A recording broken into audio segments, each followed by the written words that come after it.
Hello, and thank you for joining us today on Engage Chesterfield. We're here today with Eric Fall from Chesterfield Mental Health Support Services to discuss some ways in which you can support your child during this crazy time of change, many of whom have lost out on some experiences that they were wishing for or are looking forward to, and ways in which you can help them navigate that loss. Thank you so much, Eric, for joining us. Oh, thank you for having me. So certainly there are ways in which we support our children through grief and loss.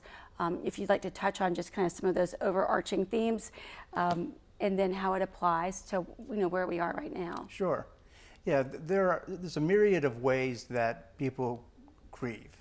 There's no one way to do it. And so the first thing I would say is really be aware that your child may not grieve in the way that you would expect them to grieve, or the way that you yourself think you would grieve in their situation.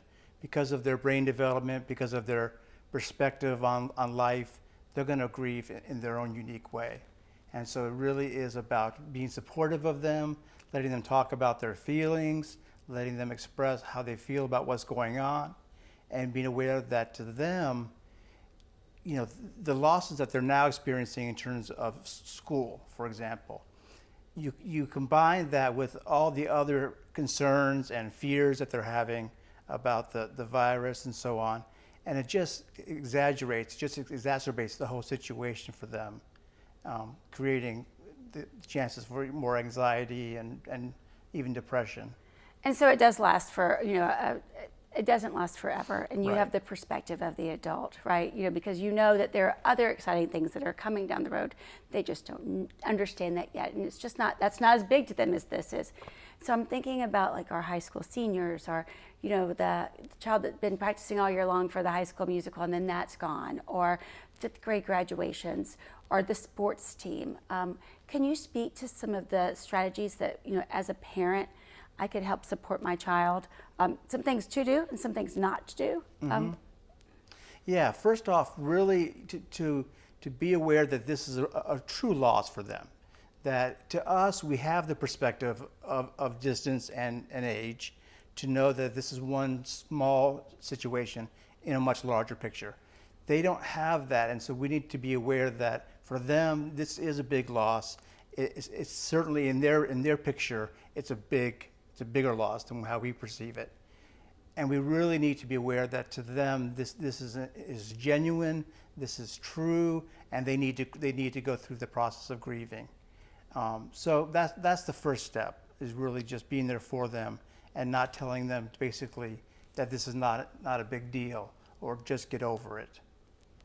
So, in those conversations, are there any things that I can do though? So just beyond saying, not dismissing it, right? But strategies in which you can kind of give them, help them kind of foster a sense of agency around their situation, or ways in which you can celebrate these milestones or situations in a different way? Yeah, I think when you touched on celebrating these milestones, that's really important, that you still celebrate these milestones as a family. Hopefully things like graduations will eventually happen, that may occur. But certainly that the family still celebrates these occasions. The family still celebrates the fact that they were going to play basketball this season, and looks at that and knows that was important to them. The family celebrates that they were in show choir and they've had a great 4-year run in show choir, that sort of thing. And also that you give the student a chance to communicate with other people who are going through the similar loss. So for example, if a student was supposed to play basketball this season, and they can reach out to the other students who would have been on their team and talk to them and share their loss, so that they can talk to people who really do understand and are experiencing the same thing, and have that sense of shared loss. Shared loss is a lot easier to handle than when you feel like you're all alone with a loss. And it gives you an opportunity to talk about it with someone else that is, really, it feels it at the same level. It may be differently though. And so, as children, and these are very real feelings or real kind of expressions of grief and loss, but that point to where you start to think, gosh, is this too much? Or is this not this is not a typical, becomes atypical behavior, or it's a little bit, it goes over to depression. It goes, what are the signs that when should I be concerned beyond just my care for my child? Right, that's a very good point. You want to be aware of an unusually sad mood. And that can be a hard thing to differentiate. But really, you know your child. You know what's normal, what's sad in terms of grieving, and then what's really unusually sad. People who then start to maybe sleep a lot more. They have their sleep is disturbed. Maybe they're not sleeping as much. Maybe they're not sleeping. Maybe they're sleeping too much. That sort of thing. They may have problems with feelings of worthlessness, even in terms of depression, but certainly losing interest in things that they were engaged in before. When these sort of things start to happen, then you might consider professional help. You might, at that point, understand that your student needs some extra support for what they're going through. And are there resources in our county that I could access then to help me kind of get, going towards that? Yeah, that's when really I would contact Chesterfield County Mental Health intake line and call and get them set up with somebody that they can talk to, somebody who's trained to work with grief with them.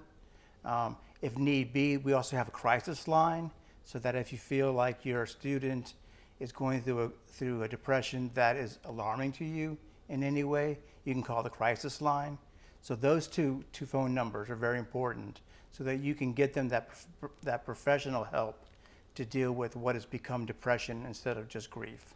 And if I just, as a parent, want to get more information about how to support my child who's going through this, is there a place that I can call there too? Yeah, you can call those numbers, or you can call our office for prevention, and we'd be glad to give you much more information on this topic. Perfect. Thank you so much for coming in today and continuing to serve our families in the community during this time. And thank you for joining us today on Engage Chesterfield.